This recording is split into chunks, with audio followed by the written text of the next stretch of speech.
But we're going to welcome in the voice of the Philadelphia Phillies on the radio broadcast. He may be a TV guy now that T-Mac is doing all of his NFL work. Let's please welcome to the program for the first time, Mr. Scott Franzke. What's up, Scott?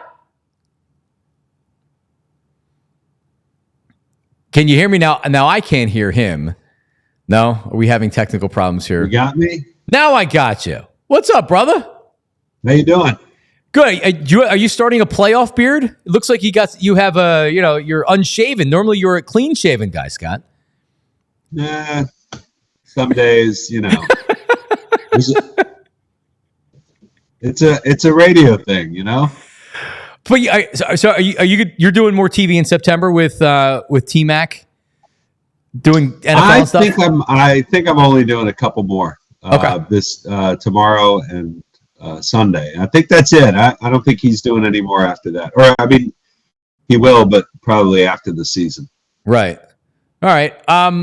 So let me tell you where I am as a Philly fan. And you used to listen to me when you were driving in the park and you would hear my nonsense on WIP. I'm very emotional when it comes to the Phillies, really like any other team. The anxiousness that I get from Phillies playoff baseball is not like anything else that I ever experienced as a sports fan. And you would expect the Phillies, they're the best team in baseball. They're 30 games over 500. They have an unbelievable starting rotation. Their bullpen looks like that it's locking down. I pledged today, Scott, that I'm going to take the anxiousness out of being a Phillies fan because I can't stop looking at what happened last year and what happened the year bore with being the hot teams entering the playoffs. The Phillies aren't the hot team entering they could be hot, but they're going to have the bye. They're not going to have their foot on the accelerator and like fighting for their playoff lives to get into the playoffs. Do you sense this from a lot of the fan base? Because it's not just me. It's almost like we just want the playoffs to get here because we don't want to think about everything that could happen in the playoffs. Right. I think one of the things that people want the playoffs to get here is because the way guys have been dropping like flies here of late, you're just worried somebody else is going to get hurt for games that don't matter a whole lot. Now, again, they haven't finished anything. They feel like they've still got a lot to do. But the reality is that you're going to win the division. The numbers say that. I mean, unless there's an epic sort of falter or collapse. So you mostly would just want to get there healthy. And that's the big thing, is trying to get there healthy. And whether they're the hot team or not, I mean, I get what you're saying.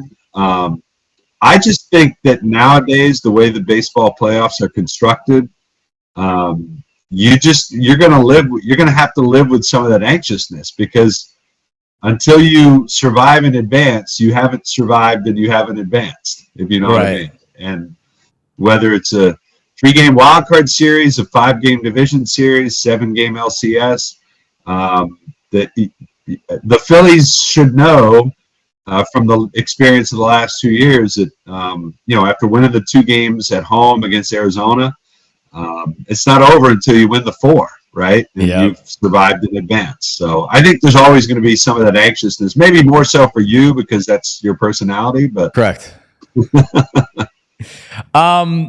So the starters still have a couple of starts left, but now you start to look at it and you say, all right, how are they going to line up the rotation? Zach Wheeler, it's obvious he's going to be your starter. He's going to be your number one. From there, you wonder what Rob Thompson's going to do. I guess you can just put Nola, you can put him in the number 2, but now you have kind of a quandary with Chris Sanchez and with Ranger Suarez, especially the way that Rangers pitched since the injury, and the fact that Chris Sanchez pitches much better at home than on the road. How do you think it lines up? And would you be surprised? And we know Rob's a player's guy. He's kind of an old school guy. They do use analytics quite a bit in the Phillies organization, which is a good thing. But do you think it's Wheeler, Nola, and then it's a decision between Sanchez or Suarez, or do you think that they taken some of the other things into account when lining up the rotation? Yeah, I think they probably. I mean, they will look at it all, right? All those things you mentioned. Who's pitching the best? There's no question that Cristopher Sanchez is pitching better than Ranger Suarez. I mean, that's just obvious.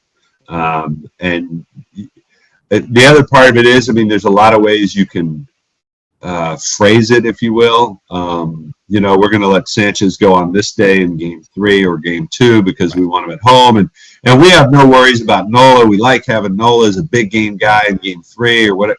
You can sell that any number of ways. I think, and I also think, while Nola is, he's got the track record, he's got experience, he's got so many years with the Phillies, he's got all that tenure with the Phillies. But you saw him this year. He was like, "Yeah, Wheeler should start opening day." Absolutely. And right. I don't think Nola cares. He wants to pitch. I don't think he cares necessarily when he pitches. I think there will be some matchups to be considered. Whether it's a team that you feel like you're going to need another lefty. You want the lefty to face him twice, for instance, rather than once. The real wild card is Sanchez, what you do with him. Because I think right now he's pitched as well as anybody. I think he's pitched certainly as well as Nola. He's pitched better than Ranger. So I think what they decide to do with him is to me, it's pretty intriguing, honestly. Yeah, I mean, it's really the one question that you have entering the postseason. And Scott, it's a great point that Nola, maybe on different teams or different guys, you would worry about the starter being like, hang on a second. You're saying he's better than me? I'm not starting till game 3. But with Nola, he would just kind of be like, yeah, all right. Like, yeah, I'm probably better on the road, or Sanchez is better at home, and he'd be fine with it.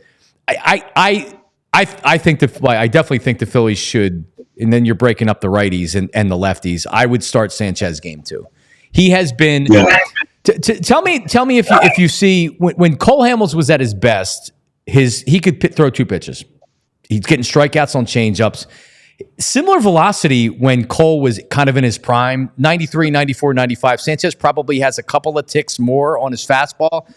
But the changeup is the perfect pitch. He throws it so well. He's reminding me a little bit of Cole Hamels when Cole Hamels was pitching really well, just with those 2 pitches. Yeah, I think the one thing for me about Chris that still is coming is the ability to slow the game down when stuff goes wrong. And we've seen it lately, I guess it was the last start. I mean, every inning he's got a base runner to deal with, right? He's got a leadoff guy on, whatever, but he pitches through it. And I think it's somewhat constructive to see that and to watch him deal with that. Because, I mean, one of the things that the great pitchers do, especially in October, is they have an ability to slow the game down. And it's harder to do now with the pitch clock. It's harder to take a breath and take a timeout, collect your thoughts and deal with it. But that's the one thing that, Nola has been there before. Nola has a little more experience in that regard. And even Ranger has, I think, a little more ability in that regard, up here. And I'm not saying Chris won't get there or isn't maybe there, but we just haven't seen it as much. So I think that's one thing that they probably would look at and would watch carefully as the games are going on to see how he's handling those situations. Yeah, and he hasn't proven like Cole did during those runs that he's able to handle those big moments. And you're right, we don't know. He could look like a different pitcher coming out national TV game 2 of a division. Rob has been saying for a while, and Rob even told me as early as late as last year, he said, if this kid, talking about Sanchez, he said, if this kid figures it out, he does have the best stuff of anybody on our staff. And he said, I'm telling you, if he figures it out, all the other things that go with it mentally and consistency-wise, he said, this kid's going to be really, really good. And it's proven to be true. And what a bonus, right? When he first came up, I didn't know if he was a major league pitcher. You saw the velocity and stuff, but everybody's got velocity these days. He's figured it out pretty quickly, and he was an all-star this year, which is crazy. Yeah, I think he's one of the great sort of development stories. And again, I know they didn't sign him, and I know they traded for him but he was a minor leaguer, and but they've had to do a lot of work with him, and not just work with his stuff and with his pitching, but work with his nutrition and work with his strength and work with his stamina and endurance. And he's a much stronger kid than he was when they first got him, and they sort of tore him down and built him back up again. And, now they're seeing the real fruits of it, because he really is a complete pitcher in that not only does he have command, he's got the velocity back, he's got great stuff with that power changeup. So he's looking like a huge win for the organization as a whole. I mean, top to bottom, all the different areas that deal with a player. He's looking like a real win for the organization. And starting pitching so expensive. And I know they signed him to a long-term contract. They bought out his arbitration years, but starting pitching so expensive. And when you get a guy that's like this, it's like, wow, it's going to make you good. And by the way, he's pitching on Sunday, David Peterson. So that'll wrap up the series. We'll talk about that in a second. But just one of the reasons why that I said this morning was like, I need to stop with this anxiousness entering the playoffs. This bullpen, Scott, looks as strong as it's been maybe since the run of the World Series in 2008, especially with getting Estevez as the closer. So you have your closer. Hoffman has been great all year long, much better in an eighth inning than the ninth inning for me. And Strom's been unbelievable. And we're not even mentioning Kerkering and some of the other guys. So it cost them last year. Kimbrel cost them last year. It was shaky the World Series year in the series against the Astros. Alvarado's now back. 7 straight scoreless appearances, 3 straight 1-2-3 innings. If you have Alvarado back and you have those guys, man, if these starters give you 6 innings, the Phillies are going to be tough to beat. Absolutely. I mean, because, obviously if they give you 6, if they give you somewhere anywhere near 7, it means they've probably pitched pretty well. But it also means, with all the extra off days and whatnot that are built into the calendar, you can pretty much use those guys, every game. Yep. And if a starter has trouble, if a starter looks shaky early, you are deep enough that it allows you to, we don't mention Jose Ruiz. They love Jose Ruiz right now. He is a guy who's going to go in and kill an inning and not be afraid, and he'll take the ball in the 3rd inning if you need him to, or he'll take it in the 9th if you need him to. So that they do have a lot of weapons, and I'm with you. I think it's as deep as any bullpen they've had. Go back to last year. I know Kimbrel gets a lot of the heat for it, but go back and look at those games in Arizona, and almost every one of those relievers that came in to get a guy that they didn't get. And that might have been Sir Anthony in the 4th inning. It might have been Soto in the 6th inning. But all of that has a domino effect throughout the game, and then all of a sudden you're left with no other choice at the end. So I do think that they, top to bottom, are way better as a bullpen. Like you mentioned, Alvarado being back, and it looks like he's back. With that being the case, I think they're a way better bullpen than they were at this time last year. Yeah, Thompson had lost confidence in a lot of those guys by the Arizona series. You remember that he went Kerkering over Sir Anthony in a big spot. It might have been the game that might have been the game they blew.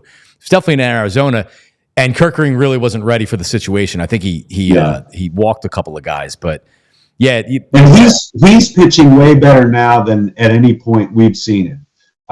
It's efficient, it's crisp, it's all strikes, it's getting ahead in counts and forcing teams to chase. That sweeper is great, but it's not as great when you're down 2-0. No, it's not. Because it's a pitch that doesn't always finish for a strike, and you're trying to get chase with it. And I think he's light years better than he was at this time last year.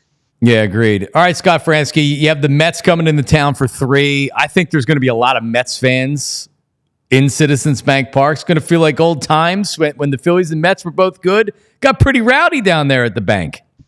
Yeah, it did. When I first got here, it was always among my favorite games of the year, the Phillies and the Mets. And I think I read that they're going to finish with winning records for only the 10th time, and since the Mets came into existence. So they've been rivals for a long time, but the fact that they're both good makes a big difference, and it adds a lot of energy to it. And the Mets are the closest pursuer. I understand it's still a distance away, but if they came in and won 3, then all of a sudden then your anxiousness would go through the roof, I think. My pledge is over. If they lose 2 or 3 this weekend, we'll see. But yeah, this is the last hoop you have to jump through, because they have 7 games against the Mets before the end of the season. So you can see how it would turn. The Mets win a couple games this weekend. God forbid they win them all, and then all of a sudden it totally changes everything. But we always talk about 07 and the 7.5 with 17 to play or whatever. Yep. And one of the reasons they were able to do that is because they had a lot of games head to head. Yep. Just like this, they won them all. They went into New York and swept, and then I think went to St. Louis maybe, and they had some crazy games there. But it's head to head stuff that matters. Those the games at Citizens Bank Park that year. In the afternoon, some memories I'll always carry with me. It was Phillies hadn't been good for a long time, and then that's the way you get into the playoffs. That was so much fun.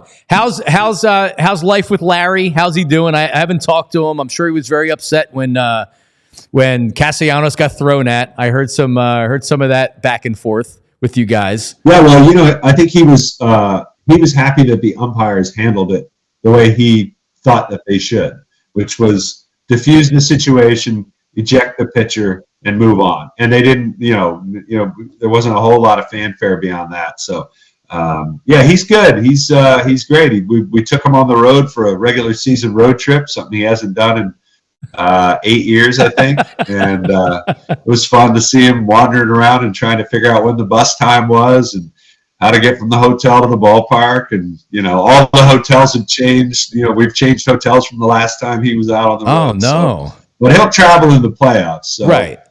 Well, you'll have to, that's just more work for you. Now you have to make sure knows what time the bus is coming, and you got to walk him on the bus. He's really there in age, Scott. What's really good is that Greg Murphy is on the staff, and Greg's a very detail oriented, and he can, shepherd him around, and make sure he's there. What was I saw a picture of all you knuckleheads in a car. Were you driving down to Anaheim for the road trip? You were going from somewhere in California, driving down. I think that was San Diego to Anaheim, or Anaheim to San Diego. I don't know. It's like an hour and a half or 2 hours.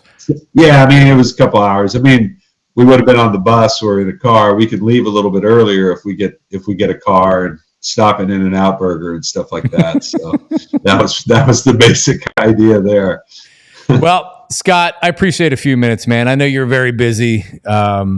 Great to catch up with you. How's the family doing? How are the kids doing? Everybody's great. Just got back, dropping them off all at school, and my son started high school last week, which is crazy to me that it's going by quick. So I was thinking about it last night because I remember when he was born. It's God, you've been here too long. We're getting too old, Scott. He's in high school. Yeah, it's kind of crazy, but they're excited. They're gearing up for another run through the playoffs. That's been some of the most fun for me the last few years in October, is seeing the kids be able to experience it, seeing the kids, they grew up and they didn't see the Phillies win really. And, my son kept saying, hey, if they ever go to the playoffs, can we go? I'm like, yeah, absolutely.